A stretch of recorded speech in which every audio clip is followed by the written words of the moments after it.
Hi, this is Jamey, and today is my Sunday sit-down chat where I talk a little bit more casually, loosely, and probably longer than I do about a topic that doesn't necessarily fit into my normal game design blog, where I focus on one specific mechanism for one specific game. I've had this topic on my list for a while. I'm glad that I've started doing these sit-down chats because I've wanted to talk about villains in tabletop games.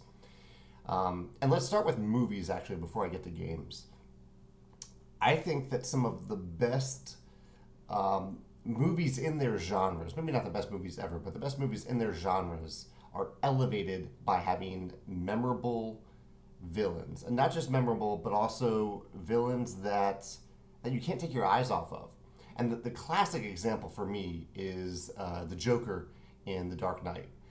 I've watched Heath Ledger do his thing as the Joker so many times on YouTube. Like, you can go on YouTube and find just his scenes, and they're the best. In my opinion, they're the best scenes in the movie by far. It's a good movie, but they're the best scenes in the movie by far. And I would rather watch those scenes than the entire movie because they are so good.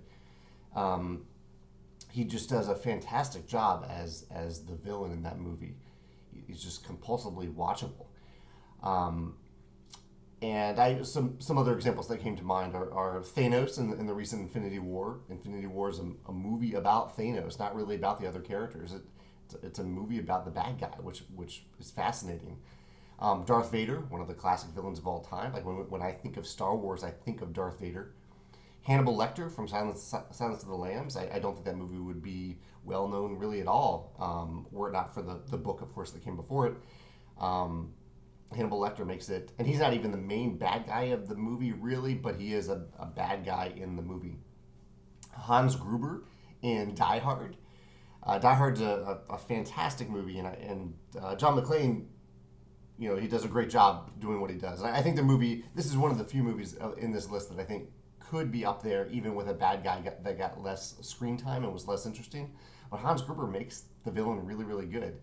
There's a scene in Die Hard where Hans Gruber pretends to be one of the people who get caught in the building, and he pretends to have an American accent, and it's just like the most tense scene. It's the perfect scene for a bad guy to do.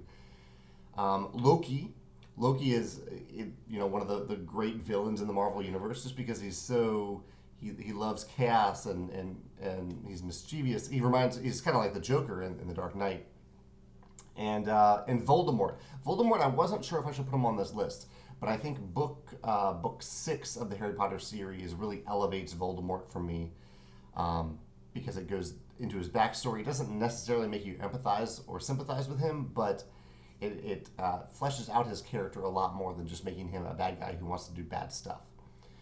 And I'll tie that one into the board game discussion that I wanted to have, because Voldemort, one of the great things about Voldemort is that he has built up so much to be such a terrifying bad guy. Like, people won't even say his name because they're so scared of him. And that buildup happens over many books, obviously all the movies, the Harry Potter movies. And I think the Harry Potter Hogwarts battle game does that pretty well, of building Voldemort up to be super bad. So as you play the game, you know Voldemort is coming, and you have to deal with all his henchmen in the meantime. But just the anticipation of something really, really bad, that the game or the books or the movies are constantly telling you, this guy's really bad. He's scary. He's tough to defeat. He or she, whoever they are. Actually, I haven't seen it, but the bad guy in it, I think it makes the movie. It's the title of the movie. But in Harry Potter Hogwarts Battle, the idea that you're repetitively told, like, this is the bad guy, this is what you're going to have to deal with at a certain point, prepare for it, you need to be ready for this, and you need to do all these things to be ready for it. I think that helps make Voldemort a memorable bad guy in Harry Potter Hogwarts Battle. But I did have a hard time thinking of examples of games where the villain, the antagonist, is as memorable as some of these classic movies that I mentioned. I think it's exceptionally rare for a game to do this. A lot of cooperative games, or against the game cooperative games, as Peter Hayward would say, they throw a lot of things at the players to deal with, but I think it's rare that those things are all that memorable. Like having, I'll use Avengers Ultron, the Ultron Avengers movie as an example. In fact, a lot of superhero movies do this, where they have the one big bad guy, and he's pretty interesting. But during the movie, instead of focusing on the bad guy, a lot of henchmen are just thrown at the good guys over and over again, and henchmen aren't memorable at all. Henchmen are never memorable. So, I think sometimes it's necessary in movies, but I think actually Infinity War did this really well, where they had Thanos, and they also had several other key bad guys that were really, really interesting in the movie instead of just a bunch of nameless, faceless henchmen. But I think a lot of board games do this, where they throw a lot of nameless, faceless things at you. I'm looking at I'll name games for my top 10 cooperative games, because these are games I love. I don't mean to knock on them. Shadows over Camelot. You put a bunch of catapults on the board. Like you don't remember the bad guy in Shadows over Camelot. Pandemic Legacy. There are some memorable things that happen in Pandemic Legacy, but Pandemic inherently is a game that you don't remember the bad guys. You don't think about the cubes in Pandemic. They don't create memorable. They might create memorable moments, but you don't think of them as the bad guy, really, in a memorable way. Number 7 on my list is Legendary Encounters Alien. I think this one gets pretty close. And Legendary Encounters Alien, you do see like hordes of bad guys. You have to deal with all these bad guys.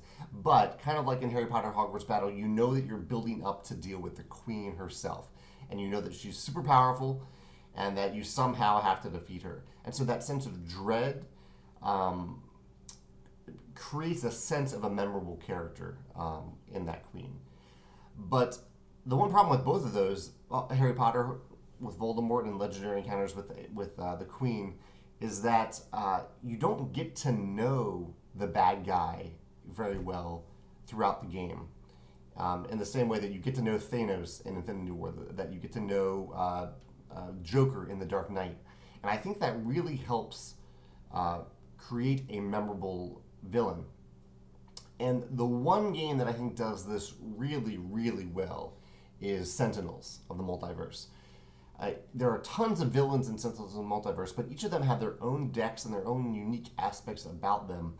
And so, simply because every round in Sentinels, the bad guy, the villain, does something, you are getting to know that villain as they are acting. So every time the villain does something new, you're like, oh, that's... And it kind of ingrains in you this sense of power, like, oh wow, that's really powerful. It builds up their character in the same way that you are fleshing out your characters in Sentinels as you're drawing more cards from the deck and learning more about your character. That same thing happens with the villain. So they're actively engaged throughout the game in unique ways. And I think it helps that there's just one of them. And some of them do have henchmen that they throw out at you, but they're all associated back with that villain. That villain, maybe they created those robots, or they controlled those animals, or they issued those aliens to them.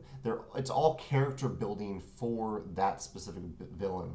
And I think that works really, really well to make the villains in Sentinels of the Multiverse just as memorable as the heroes. That's the best example. The other two examples I thought of were in Mechs vs. Minions. Again, this goes back to like the Voldemort Queen and Aliens bad guy aspect. But in Mechs vs. Minions, there's a box that you can't open at the beginning of the game. I think it isn't until maybe scenario 3 or 4 that you get to open it. But you get to see, it's this giant box, and you know there's a giant miniature in there because you can kind of see, I think it's a sword kind of poking out of the box. Through plastic, and that creates that same sense of dread, like, oh no, we need to, at some point we're gonna have to deal with this giant bad guy. It creates this fear, this allure almost about what that bad guy will be and how bad he will be when he shows up. The other example I can think of, that's actually 2 other examples. I forgot one on my list because one of the reasons I'm talking about this today is I just played Darkest Night 2nd edition for the first time last night, and the bad guy in Darkest Night is this Necromancer that moves around the board throughout the game. Now, the Necromancer himself is not all that memorable because he doesn't do all that much to you throughout the game, but I think the presence of him makes a difference. That he is physically there. It's a miniature that's there in the game, throughout the game, the whole game. He's moving around. He is participating in the game as you are playing and fighting against all the various blights and the mysteries and all the quests that come out during the game. He's ever present, and I think that makes a pretty big difference in a game like this to have a memorable villain. It could be elevated because he could be a little bit more active or fleshed out like in Sentinels, but he's still there. The last example is Bob in Time Stories. Bob is actually your boss in Time Stories. He's the one sending you back in time, but he's just a jerk. And I think this is another way in a tabletop game that you can make a bad guy memorable by giving him, not necessarily making him a jerk, but giving him a specific character trait and just focusing on that trait and having it come up from time to time. With Bob, whenever you start your mission, he's a jerk. Whenever you fail your mission, he's a jerk. Whenever you succeed the mission, he's still kind of a jerk. And because of this, there's always, in my group, there's always a collective groan that goes around the table when we have to encounter Bob and when Bob says anything. Even though Bob isn't the big bad guy, as far as we know in Time Stories, he creates those memorable moments. He comes across as a villain in the game. So these are the aspects I've thought of, like creating that sense of dread of building a bad guy up to be really bad and making players question how they're ever possibly going to defeat it. Having the villain be ever present, like in Darkest Night, and above all the others. And in Time Stories, having a villain that just has a memorable characteristic that pops up from time to time that's almost exaggerated, it's over the top, even if it's just fluff or flavor text. And last, in Sentinels the Multiverse, I think the apex of all these, to have a villain that is not just ever present, but is actively participating in ways that builds their character and helps you get to know that villain more throughout the game. I guess it's a Sunday sit-down, so I'm going to go on a little bit longer because this is something that I've been thinking about in the cooperative game that I've been designing. It's an open world exploration game where I've gone back and forth between having a big bad guy in the game. Like currently there isn't. There are big missions for players to succeed in, missions that could take multiple games or definitely do take multiple games. But I've debated whether or not having a villain. And kind of the line that I've drawn is, as I've thought about this topic, is I'm open to putting a villain in the game that players need to deal with, but only if it meets these requirements. I don't just want to throw a villain that players have to deal with at a certain point. I want it to be a villain that shows up from game to game. It's not necessarily a campaign game, but you can play multiple times and build up the lore and build up the story. But I would want it to be a character that shows up frequently throughout the games that you play and makes appearances and that you learn more about them as you play. Maybe you find yourself liking them a little bit or really hating them for a specific reason. So I've been thinking about ways to do that in this game, if I do it at all. But yeah, that's what I've been thinking about it in against the game cooperative games. If other designers have ever tried to draw that line and think, if I'm going to put a villain in this game, should I make them really memorable? And why not? Why wouldn't you do that? Given that in some of these movies where the villain is highlighted so much that's what elevates the movie, couldn't that also elevate these games and make cooperative games, against the game cooperative games, more memorable by focusing more on the villain instead of just the heroes? Yeah, that's my rambles for today, my Sunday sit-down chat. If you have any thoughts about villains in board games and tabletop games, both villains that are currently in games that are memorable to you and villains that could be accented more in existing games, or just the general idea of cooperative games having villains be highlighted and more memorable characters, and how that might elevate the games themselves. Thanks for your thoughts.